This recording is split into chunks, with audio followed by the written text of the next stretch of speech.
ती कमी आहे तेवढीच ठेवली तरी चालणार आहे, कारण कमीच लागते ना आपल्याला. परत इथं तुमचा पेपर बॉडीज येईल जो त्याला लावलाय तुम्ही, तोच इथं ठेवा, नाहीतर सगळं मिसमॅच होईल काहीतरी मेजरमेंट.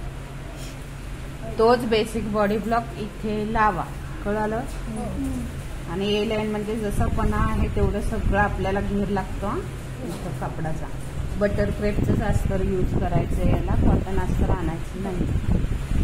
फॅब्रिक कॉटन असेल तरी पण मॅम. हो, मग फॅब्रिक पूर्ण कॉटन असेल तर लावायची गरजच नाहीये ना. जाड कॉटनला काय अस्तर लावायची गरज नाही ना तुम्हाला.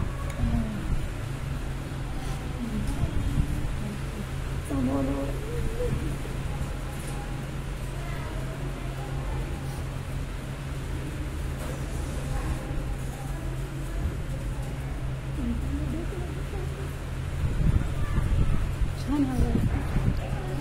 जर अम्ब्रेला स्लीव्स लावले तर सूट करेल ना.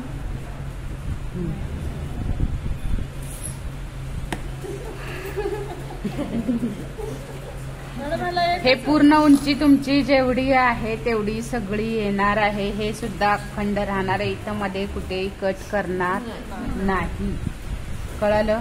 हे पण 4 पदरी घडीतच असणार आहे तुमचं. नेहमी आपण जी घडी घालतो ती अस्तर 3-3.5 मीटर लागतं साधारणतः. छोट्या मापाला बाहीला लावायचं नसेल तर 2.5 मध्येही होऊ शकतं.